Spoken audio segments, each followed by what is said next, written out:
하버드 대학 심리학부에서 얼마 전에 재미있는 통계를 냈습니다. 세계에서 성공하는 사람들을 조사해 봤더니 세 가지 특징이 있다고 합니다. 첫째는 자기 능력과 자기 실력으로 정말 성공한 사람이 20%대요. 두 번째는 부모님 잘 만나서 금수저이지요.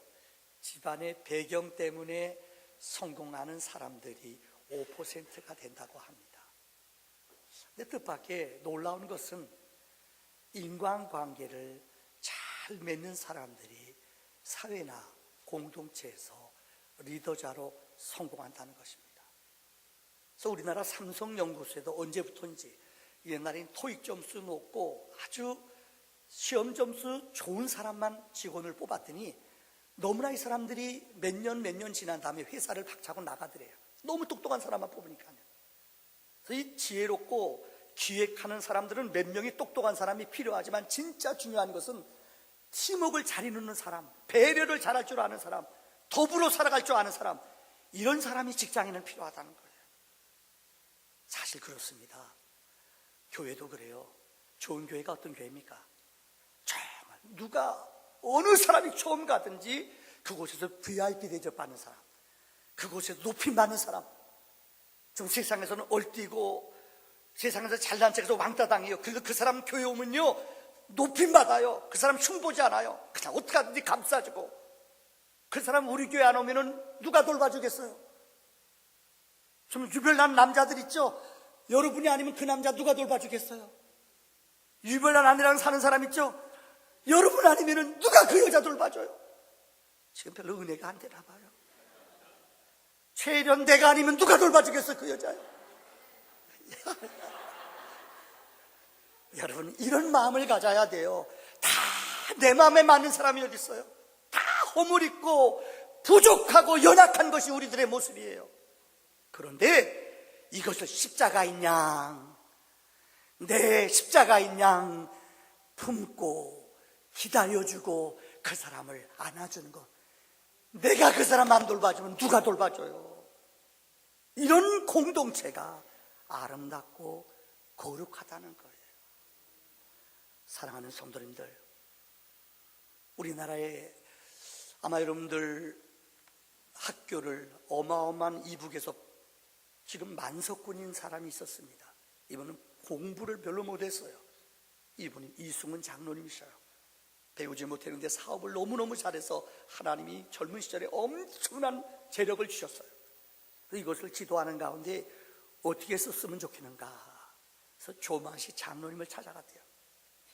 조마시 장로님, 내가 하나님이 축복해 주셔서 이렇게 많은 재산을 얻었는데 이거 어떤 데 쓰면 될까요? 그러니까 조 장로님이 그랬대요. 진짜 이거 사심 없이 쓸 거예요. 예. 정말 후회 없이 쓸 수 있어요? 예. 그러면 사람을 키우는 데 써라. 그래서 이분이 학교를 만들었어요. 그 학교가 오산학교예요. 오산학교에 교가가 있습니다. 이렇게 부릅니다. 백두산서 자란 봄을 백두호라 부르고 오산에서 자란 호랑이를 오산호라고 부르리라. 이게 무슨 말이에요? 오산학교에서는 여러분 함석헌, 여러분 알 겁니다. 주기철, 한경직, 여러분 이름만 돼도 아는 기라성과 같은 너무나 훌륭한 이 땅의 지도자들이 많이 태어났습니다. 3.1운동을 할 때 제일 많이 잡혀간 지도자들이 오산학교 출신이래요. 왜요? 그 학교에서 나라 사랑하는 마음, 조국을 사랑하는 마음을, 하나님을 사랑하는 마음을 어린 시절부터 배웠기 때문입니다. 그래서 이승훈 장로님 묘비에는 좀 가보지 못했어요. 보니까는 이렇게 써 있더라고요. 일생을 남을 위하여 살았고 자기를 위하여는 아무것도 한 것이 없는 이승훈, 이렇게만 써 있대요. 얼마나 아름다운 삶이에요. 이것이 성경에서 말하는 믿음의 삶의 모습이라는 것입니다. 제가 이번 주 설교하다가 읽은 책 가운데 삶으로 가르치는 것만 남는다라는 책이 있어요. 여러분 수원중앙침례교회 김장한 목사님의 아들, 큰아들 김요섭 목사님이 쓴 책이에요. 이 책에 보면 이 서론에 이런 재미있는 부분이 나와요. 여러분, 옛날에는, 지금 이분이 60 넘었을 거예요. 옛날에는 혼혈아, 어머니가 백인이었고 김장한 목사님 이국 가서 결혼했잖아요. 그러니까 옛날에는 서양 사람하고 결혼하는 거 참 타부시하고 이상하게 여겼거든요. 그러니까 한국에서 너무너무 힘들었대요, 사춘기 시절에. 그래서 아버님이 이 중고등학교 시절에 미국으로 유학을 보냈대요. 미국 사람 보냈어요. 얼마나 젊은 나이에 유학가 떠나는 게 외롭고 힘들어요. 특별히 방학 때가 되면, 또 땡스기빙 데이나 아니면 성탄 절다 되면은 다 연말 되면 집으로, 고향으로 다 떠나잖아요. 이때 기숙사에서 홀라 있을 때 너무 외롭고 힘들었대요. 그런데 어느 날 성탄절 이브날 누가 연락도 없이 누가 자기 방에 문을 두드린대요. 깜짝 놀랐대요. 근데 목소리가 아버지더래요.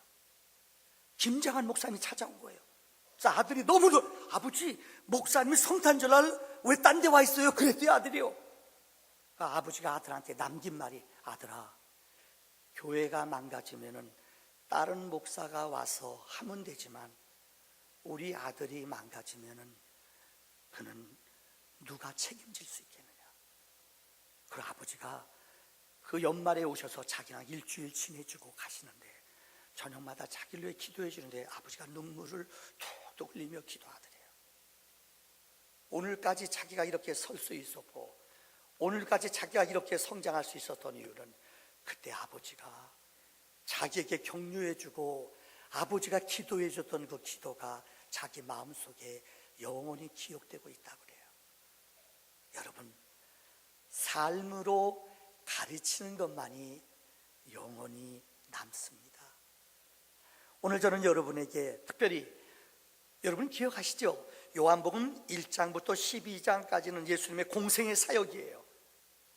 13장부터 마지막까지는 유월절 이후에 예수님이 고난주간을 보내시고 십자가에 죽으시고 부활하신 그 사건의 내용이 기록되어 있어요. 그래서 1장부터 12장까지를 지난 시간 말씀드렸죠. 예수님이 사역의 모든 일을 마치고 내가 누구인지를 주님이 네 가지로 요약을 해주셨어요. 첫째는 하나님과 나는 동일한 분이다. 둘째, 예수 그리스도는 빛 가운데 거한다. 나는 빛이라고 말씀해 주셨어요. 셋째는 내가 이 땅에 온 것을 너희를 심판하려 함이 아니요 너희를 구원하려고 오셨다고 말씀하셨어요. 네 번째, 예수님이 땅에 오신 목적은 우리에게 영원한 생명을 주기 위해 예수님이 오신지를 믿습니다. 이렇게 예수님이 자기 오신 목적을 설명하시고 이제 13장부터는 예수님이 삶으로 어떻게 예수님이 사셨는가, 삶으로 우리에게 주님의 약속을 우리에게 가르쳐주고 있습니다. 자, 첫째는 오늘 본문 13장 1절의 말씀, 예수님은 때를 아는 주님이라고 말씀했어요. 한번 따라할까요? 때를 아는 주님. 헬라어 말에 때라는 말은 두 단어가 있다고 말씀드렸습니다. 하나는 크로노스, 이거는 예수 안 믿는 사람, 이 땅에 와서 내가 왜 살아가는지 모르며 무의미하게 내가 주인 돼 살아가는 사람, 이걸 크로노스라고 그래요. 주님을 만난 다음부터 내 인생은 BC와 AD가 나뉘어지는 것처럼 예수님이 내 안에 주인이 돼서요, 그럼 그때부터 내 인생은 바뀌어져요. 이것을 성경은 카이로스라고 그래요. 내가 이 땅에 왜 왔는지, 무엇을 위해 살아가는지, 어떤 것을 위해 내가 이곳에 왔는지를 깨달으며 의미를 느끼며 살아가는 삶, 이게 카이로스적인 삶이라는 거예요. 오늘 13장 1절의 말씀을 보세요. 유월절 전에 예수께서는 자기가 세상을 떠나 아버지께로 돌아가실 때가 이른 줄 아셨다고 말씀했어요. 예수님은 이제 내가 공생애를 마치고 아버지께로 내가 죽임을 당하고 돌아가실 것을 주님은 느끼셨다는 거예요. 이제 일주일 후면 내가 죽을 것을 주님은 아셨다는 거예요. 이 때를 아는 거예요. 인생을 살아가면서 이 때를 알고 느끼며 살아가는 사람은 정말 지혜자예요. 그래서 솔로몬은 전도서 3장 1절에 범사에 기한이 있고 천하만사가 때가 있도다라고 말했어요. 그러면서 사람이 태어날 때가 있으면 죽을 때가 있어요. 여러분, 사랑할 때가 있으면 미워할 때가 있어요. 집을 세울 때가 있으면 언젠가 집을 헐 때가 있어요. 하나님은 우리 모두에게, 전도서 3장 10절에 하나님은 우리 인생들에게 이 때를 분별하며 노고를 주사 애쓰게 하신 것을 내가 깨달았도다라고 솔로몬은 말했습니다. 인생을 살아가면서 내가 지금 어느 때를 사는지, 내가 지금 어느 곳에 와 있는지 이것을 깨닫는 것은 믿음의 지혜라는 것입니다. 영어로 버킷리스트라는 말이 있습니다. 이게 무슨 말인가 하면은 여러분, 버킷리스트라는 말이 있습니다. 영어입니다만은 버킷이라는 말, 리스트, 작성. 내가 죽음을 앞두고 죽기 전에 내가 하고 싶은 목록, 이것을 우리는 영어로 버킷리스트라고 말합니다. 여러분, 세상을 떠나기 전에 나는 무엇을 하고 떠날 것인가? 영화로도 몇 년 전에 나왔습니다. 아마 이런 기억날 것입니다. 두 주인공이 나와서 니콜슨이라는 사람과 모건이라는 사람, 이 두 사람이 주인공으로 나와요.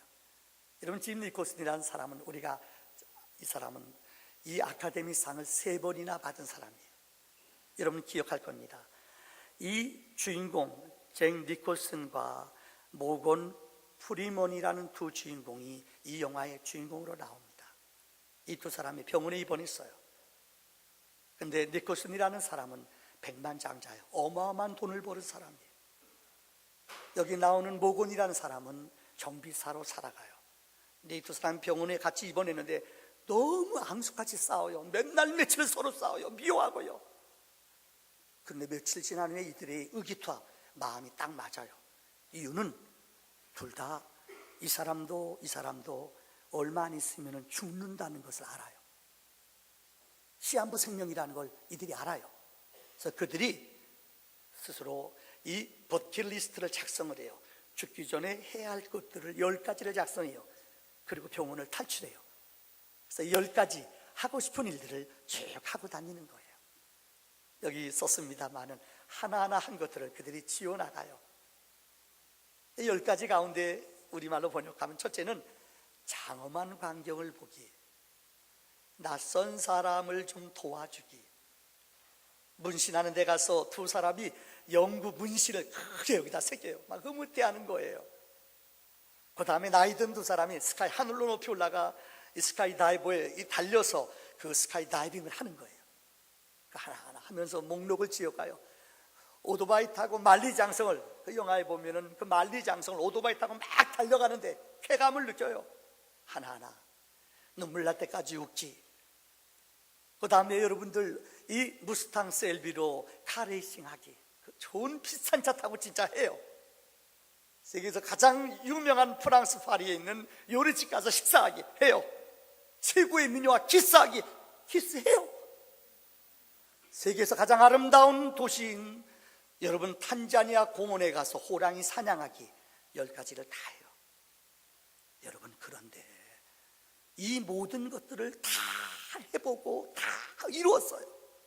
근데 기쁨이 없어요. 마지막 그 영화의 장면에 보면 그들이 자기 집으로 돌아가요. 가서 사랑하는 아내를 만나요. 사랑하는 자녀를 만나요. 그들과 식탁에서 함께 기도해요.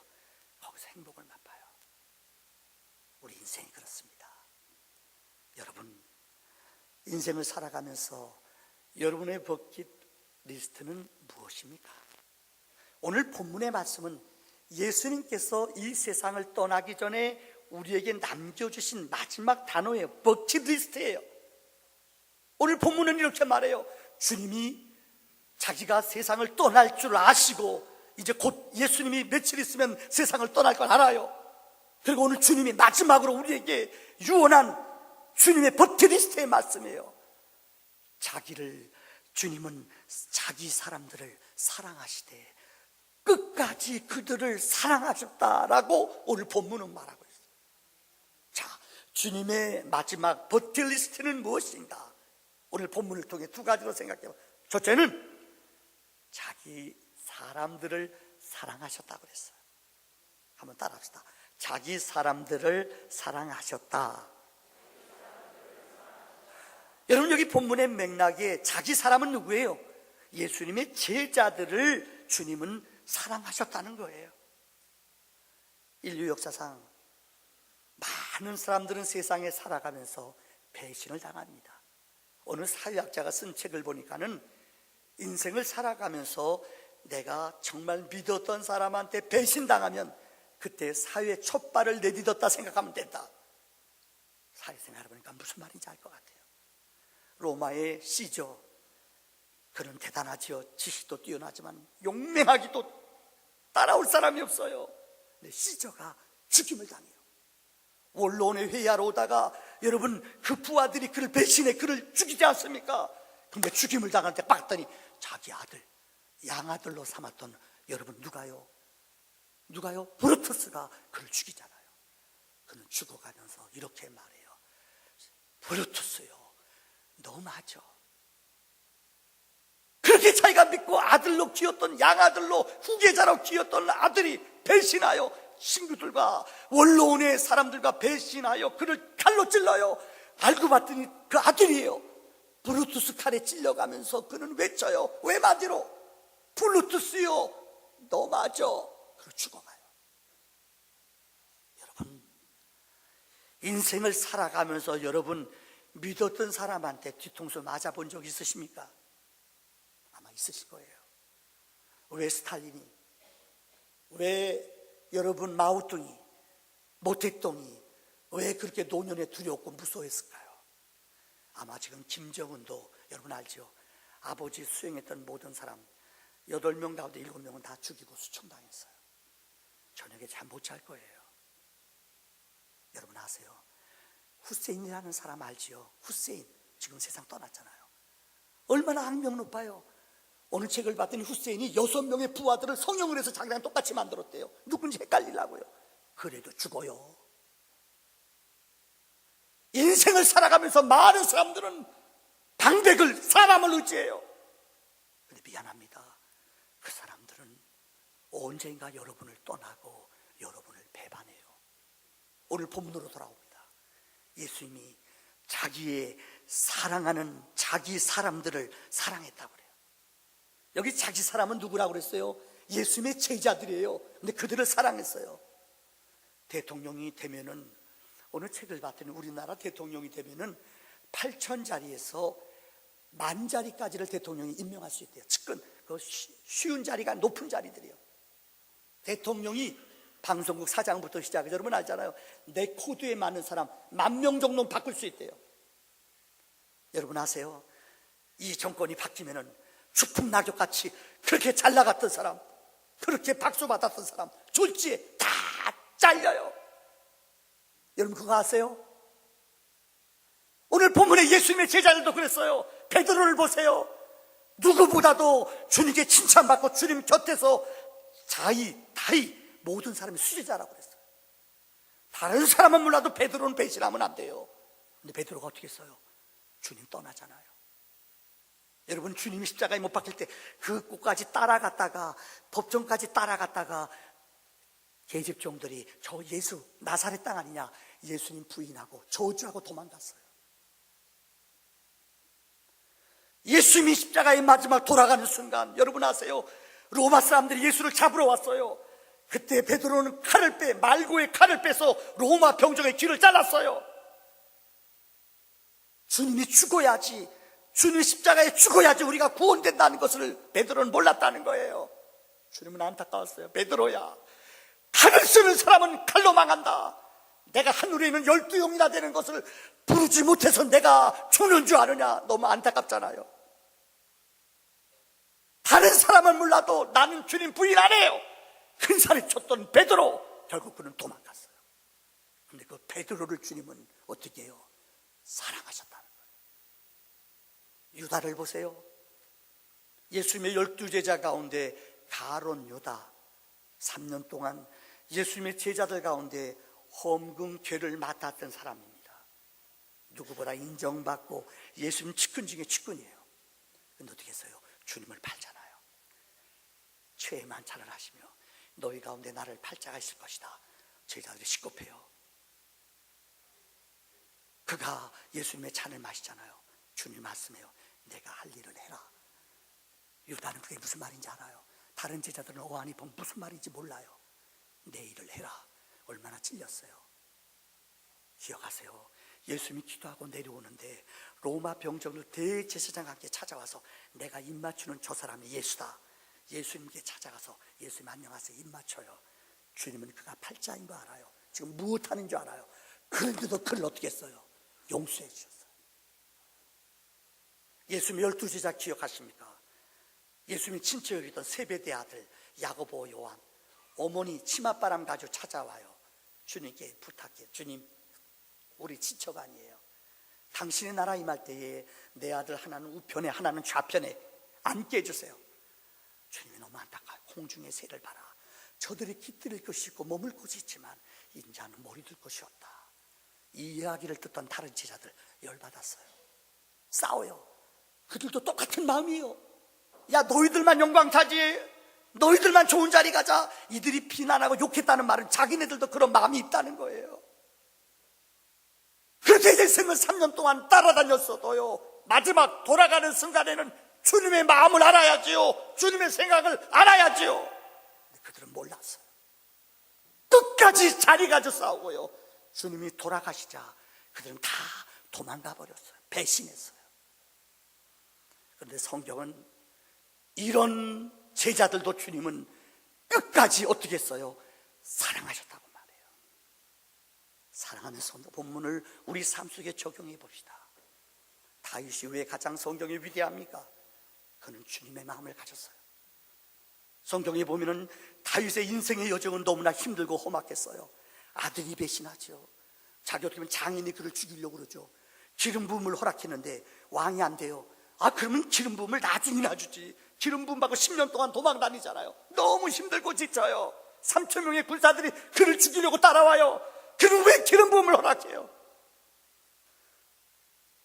믿었던 사람이, 믿었던 장군이 배신해요. 너무나 아프고 슬퍼요. 근데 성경에 보면 사무엘하 1장에 보면은 사울과 요나단이 전쟁에 나가 죽었어요. 그때 아말렉 소년이 찾아와서 그 죽어가는 사울을 칼로 찔러 죽였어요. 그래서 와, 자랑이야, 내가 죽였다고 해요. 기억하세요?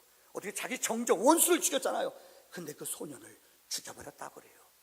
사무엘하 1장에 사울과 그 아들 요나단이 죽은 것을 알고 머리를 풀고 금식하며 온 백성과 함께 슬퍼했다고 그래요.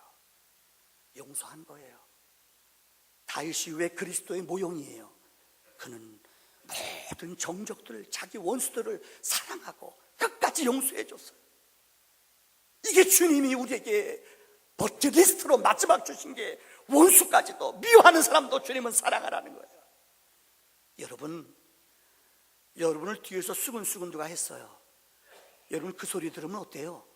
아마 제가 열받을 거예요. 미워서 째려볼 거예요. 그래도 용서해야 돼요. 왜요? 주님의 마지막 유언이기 때문이에요.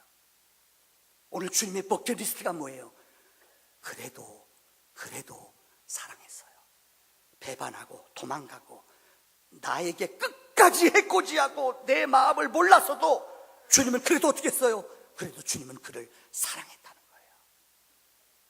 이게 주님이 거룩한 자기의 사람들을, 제자들을 용서하시고 사랑하시는 은혜요 능력인 줄을 믿습니다.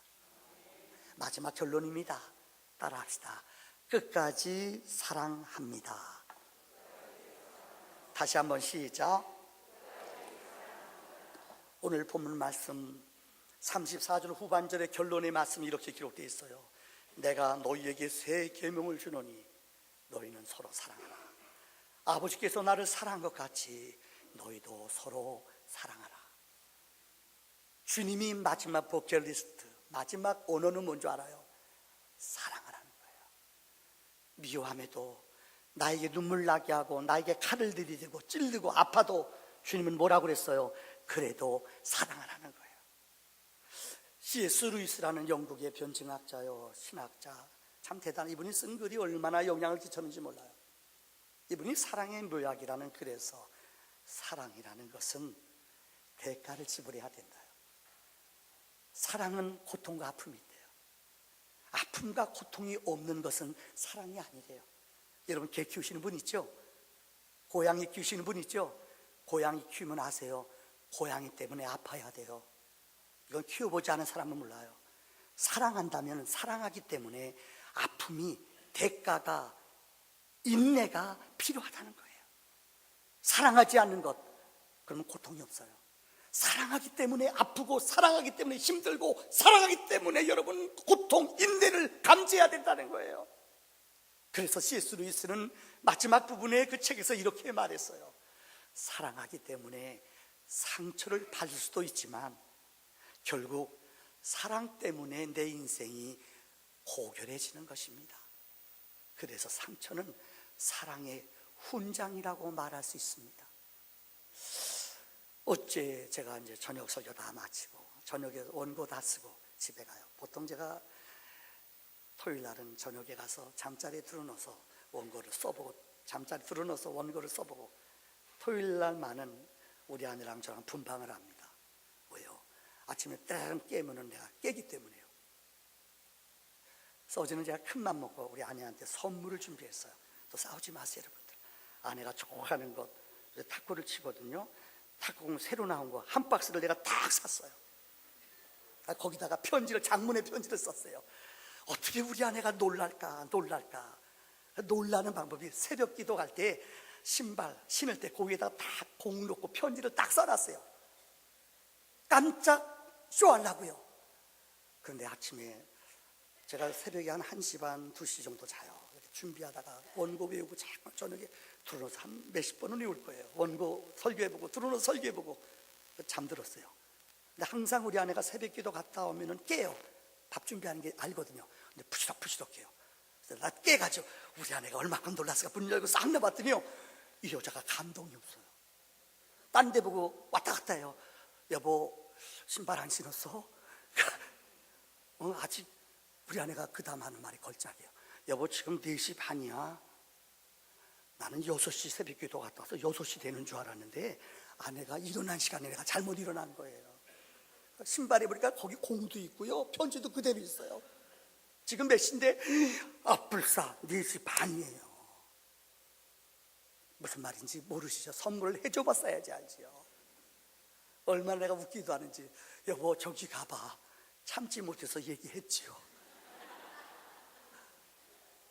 그 순간 동안 아침에 일어났는데 이 여자가 감동도 없이 변화도 없이, 내가 삐졌어요. 왜요? 사랑하기 때문에 관심이 있다는 거예요. 내가 선물 줬으면 좀 놀라가지고 여보 몰라 뭐 이럴 줄 알았는데 전혀 얼굴이 딴데. 왜요? 선물 안 받아서. 이 비유가 맞은지 모르겠습니다만은 관심이고 사랑이 있다는 것은 아세요? 이만큼 희생이 있고 아픔이 있는 거예요. 사랑이 없다면은, 관심이 없다면은 내 아내가 안 들어와도요, 전화 안 해도요, 전혀 관심 없어요. 그러나 사랑하기, 우리 교회 어떤 분이, 내가 요새 놀라요. 깜짝. 왜요? 벌써 한 3주 됐어요. 올 때마다 주일마다 살이 빠져요. 와, 나도 저분한테 비결 좀 물어보고 싶어요. 내가 누구라고 하는, 그분 나는 알아요. 그 아내도 알아요. 와, 일주일마다 올 때마다 놀라. 오늘 또 놀랐어요. 더 빠졌어요. 나 저러다가 아내보다 더 멋있을까봐 걱정돼요. 이렇게 관심 가져주면 농담이 아니에요. 사람에게 은혜가 임하고 감동이 있네요. 오늘 제가 마지막 이번 주 설교 준비하며 읽은 책 하나 소개할게요. 김영석 교수라고 있습니다. 99세예요. 연세대학교 철학과 교수, 우리나라 철학계의 일기, 참 훌륭한 분이에요.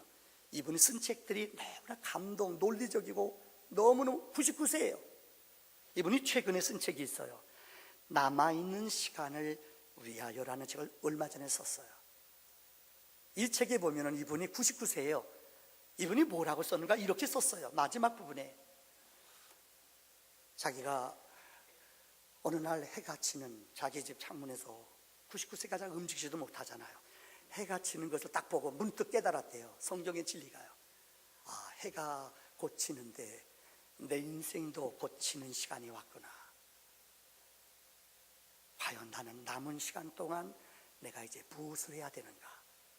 이렇게 하나님 묵상, 자연을 보면서, 해가 치는 것을 보면서 영감을 받아서 자기 마지막 작품, 남아있는 시간을 위해서 이제 남은 시간 나는 어떻게, 이 글을 썼어요. 내 책에 이런 말이 나와요. 자기 어머니와 아내가 너무 자기는 무거운 짐이었대요. 이게 무슨 말이야? 자기 어머니가 일자무식이었대요. 글질 몰랐대요. 아들 하나만 그저 키우는, 옛날 어른들 그런 분 많잖아요. 옛날 어른이신데요, 어머니가 일자무식해서 너무 힘들었대요. 근데 그렇게 뭘 물어보는 게 맞다. 텔레비에 보면은 야야 저 주인공 누구냐 뭐냐 이렇게 물어본대요. 너무 짐이었대요. 자기 아내가 뇌졸중으로 쓰러져서 23년 동안 의식이 없었대요. 근데 자기가 집에서 아내를 데리고 있었대요.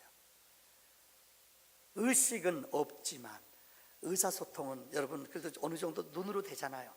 23년을 그 아내를 데리고, 쓰러진 아내를 23년 동안 집에 데리고 있었대요. 이거 대단한 거 아니에요. 근데 자기는 이 글에 너무나 어머니와 아내가 무거운 짐이라고 자기는 여기며 살아왔대요. 그런데 아내도 어머니도 세상을 얼마 전에 다 떠났대요. 요새는 홀로 그 집에 있대요. 이전에는 외국에서 강연 오래도 아내 때문에, 어머니 때문에 강연을 못 가잖아요. 좋은 곳에서 자기를 초대해도 어머니 때문에, 아내 때문에, 그래서 막 짜증도 나고 짐이 되다고 여겼대요. 근데 그 아내가, 어머니가 돌아가시고 나니까는요, 이번에 글을 쓴 거예요. 얼마나 자기가 그분들이 자기에게 은인이었고 선물이었는지 깨달아지더래요. 얼마나 어머니가 나를 사랑했는지, 새록새록 어머니가 자기를 어릴 때 키웠던 사랑들이, 어머니가 자기를 격려하며 그 어려운 집에서 자기를 공부시키게 수고했던 모습들이 하나하나 떠오르더래요. 아내가 비록 23년 동안 몸 아팠지만 이전에 자기 남편을 위해서 그동안 일생 동안 헌신하며 수고했던 그 사랑, 그 애씀, 수고가 하나하나 기억되더래요.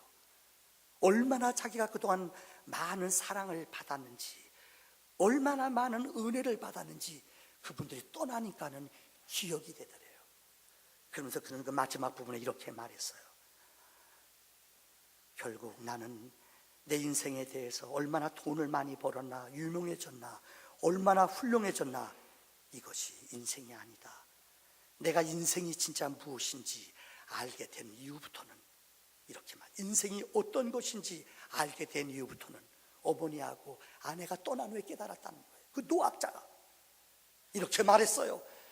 의사는 더 환자를 사랑하게 되어 있고, 인생이 무엇인지 깨달은 다음부터는 교육자는 제자를 사랑하게 되어 있고, 정치가는 정말 국민을 더 사랑하게 되어 있고, 기업가는 가난한 국민이 없도록 사랑하게 되어 있다.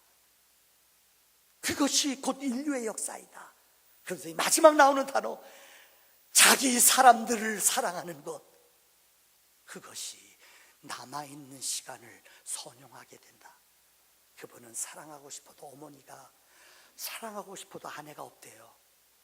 내 남아있는 사람들을 내가 더 사랑하고 내 생명을, 내 시간을 주신 이유는 내 남아있는 가족을, 내 남아있는 자녀를, 아내를, 남편을, 내 성도를 사랑하라고 여러분에게 하나님이 시간을 주신 거예요. 이런 은혜가 넘쳐나기를 주의 이름으로 축원합니다. 우리 너희 안에 거하라 찬양하며 하나님께 나갑시다.